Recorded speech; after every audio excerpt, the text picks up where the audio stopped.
Hello students, good morning. आज मैं physics दोबारा लेकर आया हूँ क्योंकि मैंने फिजिक्स को दो भागों में बांट दिया था, जिसमें फिजिक्स में एक टॉपिक है यूनिट्स एंड डायमेंशन को दो भागों में बांटा हूँ, पार्ट 1 और पार्ट 2।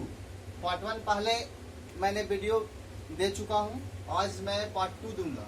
पार्ट 1 में मैंने यूनिट्स के बारे में बताया था कि यूनिट्स होता क्या है, यानी मात्रक है क्या और मात्रक कैसे निकाला जा सकता है, मात्रक कितने प्रकार के होते हैं। जैसे मात्रक बताए थे कि मूल मात्रक दो प्रकार के होते हैं, एगो मूल मात्रक, एगो व्युत्पन्न मात्रक। तो मूल मात्रक के बारे में बताए थे कि संख्या 7 होती है, और व्युत्पन्न मात्रक वैसा मात्रक जो मूल मात्रक पर डिपेंड करता है। ये सब हम लोग पार्ट 1 में हम दे चुके हैं। आज मैं पार्ट 2 में डायमेंशन यानी बीमाएं के बारे में बताऊंगा, और बीमाएं आज पार्ट 2 में खत्म ही हो जाएगा। तो आज फिजिक्स में यूनिट्स एंड डायमेंशन खत्म होगा। जैसे बीमा आज का वीडियो पार्ट 2 में चलेगा बीमा के बारे में। यूनिट्स एंड डायमेंशन से क्वेश्चन आता है, railway, bank, SSC, other exam में आते रहते हैं हमेशा। 1 या 2 क्वेश्चन हमेशा पूछे रहते हैं। से बीमा कहते किसे हैं? कहता है किसी भौतिक राशि के मात्रक को व्यक्त करने के लिए मूल मात्रक पर चढ़ाया जाता है। अर्थात कहने का मतलब है कि बीमाएं 3 प्रकार की याद रखना है। जैसे देखिएगा, जैसे हम लोग जैसे लंबाई है तो लंबाई को लेंथ लिखा जाता है। तो एल जो आपका कैपिटल है, ये आपका एल आपका बीमा हुआ, तब एल के पावर 1 यही बीमा कहलाता है। उसी प्रकार से लंबाई हो गया कि लंबाई का लेंथ एल हो गया। द्रव्यमान का होता है मास का कैपिटल एम लिखाता है, एम के पावर 1, यही आपका बीमा है। उसी प्रकार से समय का होता है टाइम यानी अर्थात टी, एम एल टी, यही आपका बीमा कहलाता है। और यही तीनों बीमाएं मिलकर या दो अधिक बीमाएं मिलकर जो सूत्र का निर्माण कहलाता है, वही डायमेंशनल फार्मूला कहलाता है, अर्थात बीमीय सूत्र कहलाता है। आज मैं आप लोग को फार्मूला के सहारे बीमीय सूत्र निकालने के लिए बताऊंगा। कोई भी राशि का फार्मूला के सहारे आप बीमीय सूत्र निकाल सकते हैं। किसी चीज का, जैसे देखिए किसी भी चीज का, कोई भी राशि का, जैसे मान लिया जाए हम पहला लिए हैं क्षेत्रफल का डायमेंशनल फार्मूला निकालेंगे, बीमीय सूत्र। किसी भी भौतिक राशि को आप फार्मूला के सहारे बीमीय सूत्र निकाल सकते हैं। बहुत सारे स्टूडेंट जो होते हैं बीमीय सूत्र को रटते हैं, जैसे पूछेगा बल तो ml² t-2, इस प्रकार से रटते रहते हैं, याद होता नहीं है। एग्जाम हॉल में आता है, 4 गो ऑप्शन रहता है, 4 गो ऑप्शन में कंफ्यूज होता है कि एल का स्क्वायर था कि टी के पावर -1 था। तो ऐसा नहीं करना है, फार्मूला को याद रखना है। फार्मूला से आपका यूनिट्स भी बनेगा और डायमेंशन भी बनेगा। क्षेत्रफल का फार्मूला होता है लंबाई गुने चौड़ाई। अभी हम बताएं कि लेंथ, लंबाई का एल होता है, चौड़ाई भी एक प्रकार का लेंथ ही होता है, एल होता है, जिसका हो जाएगा l²। या इसको इस तरह से भी लिखा जा सकता है, m के पावर 0 l² t के पावर 0, ये आपका बीमीय सूत्र कहलाता है। तो क्षेत्रफल का बीमीय सूत्र हो गया आपका l²। उसी प्रकार से आयतन का निकालिएगा तो लंबाई गुने चौड़ाई गुने ऊंचाई, तो इसका एल होगा। ब्रेथ भी एल हो जाता है, हाइट भी एक एल रहता है, तो आपका एल क्यू हो जाएगा। या ऐसे भी लिख सकते हैं, m के पावर 0 l क्यू और t के पावर 0, आपका यही डायमेंशन फार्मूला हुआ। तो क्षेत्रफल का होता है l² और आयतन का होता है l क्यू। उसी प्रकार से आगे देखिए, जैसे वेग का निकालना है, वेलोसिटी का निकालना है। तो वेग होता क्या है? तो विस्थापन बटा समय, अर्थात चाल बराबर दूरी बटा समय। तो विस्थापन बटा समय। तो विस्थापन एक प्रकार की दूरी है, एक निश्चित दिशा में तय की गई दूरी है। ध्यान देना है कि विस्थापन एक प्रकार की दूरी होता है, दूरी जो होता है से एक प्रकार की लंबाई होता है। तो दूरी के लिए एल बैठाएंगे और समय के लिए टी बैठाएंगे। अब थोड़ा सा इस 3 चीज को माइंड में रखिएगा। एल फॉर लेंथ, जहाँ लेंथ आ जाए लंबाई या दूरी, वहाँ एल बैठाना है। जहाँ मास आ जाए, द्रव्यमान आ जाए, वहाँ एम बैठाना है। और जहाँ टी आ जाए, टाइम, ये 3 चीज माइंड में रखना है, बाकी कुछ भी नहीं रखना है। डायमेंशन बहुत इजी है ना, कभी इसको पढ़ना ही नहीं है, एक बार खाली देख लेना है, वीडियो कंप्लीट है। एक क्वेश्चन एग्जाम में बना के आइएगा। इसको लिखेंगे एल टी, जब ऊपर जाएगा तो माइनस में जाएगा 1। इसको इस तरह से भी लिख सकते हैं m के पावर 0 l के पावर 1 और t माइनस 1। ठीक है, उसी प्रकार से त्वरण का निकालते हैं।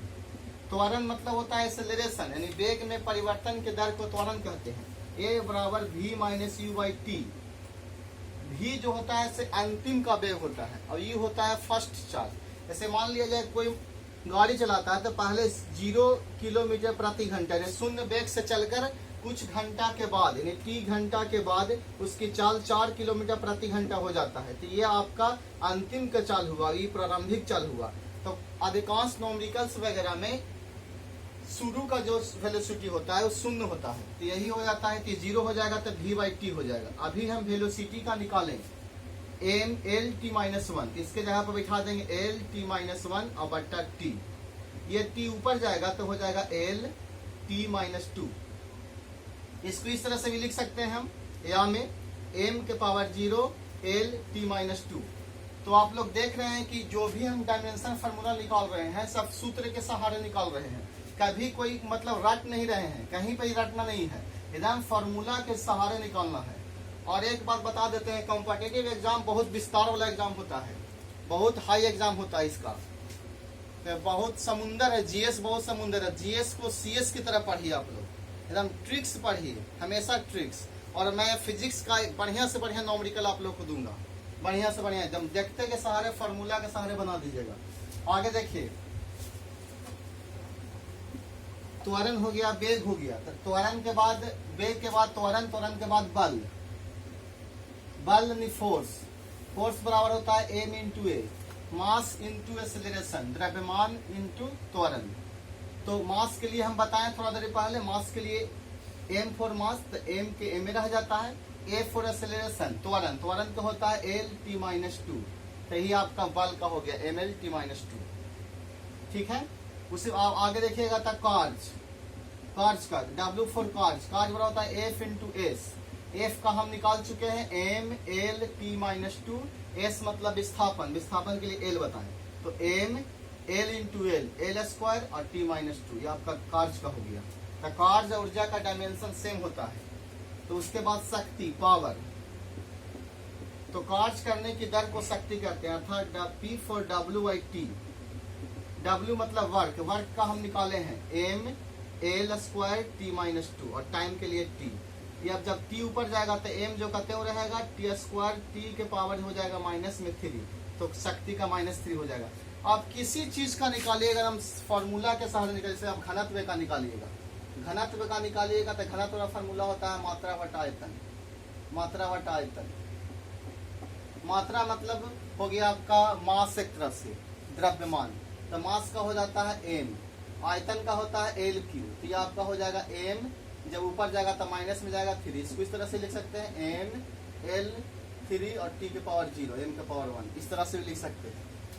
कहीं कहीं ये भी लिखा हुआ रहेगा ऑप्शन में, कभी कभी ये भी रहता है लिखने के लिए, इसलिए दोनों बता देना है, कहीं कंफ्यूज नहीं होना है। इसी प्रकार से देखना कि जितना भौतिक राशि है, किसी चीज का निकालना है, चाहे कुछों का निकालना है। जैसे मान लिया जाए कि अभी हम आवेग या संवेग का निकालते हैं, संवेग का निकालते हैं, तो संवेग बराबर मोमेंटम बराबर होता है m इंटू वी, यानी मास इंटू वेलोसिटी।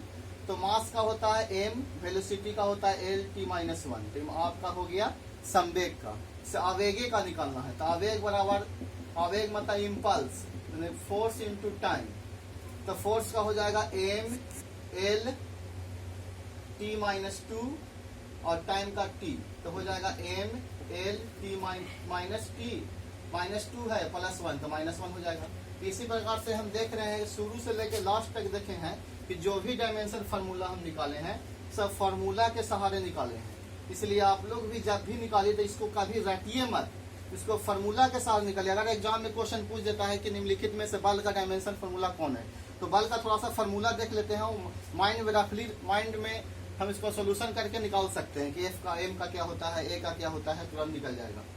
तो इस प्रकार से कुछ एक क्वेश्चन हम देना चाहते हैं जो तुम आप लोग बनाइएगा, निकालिएगा। जैसे दाब का निकालिएगा डायमेंशन फार्मूला, इसको प्रतिबल भी बुलाता है, प्रतिबल का अलग से निकालिएगा, प्रतिबल और दाब सेम होता है। भार का निकालिएगा,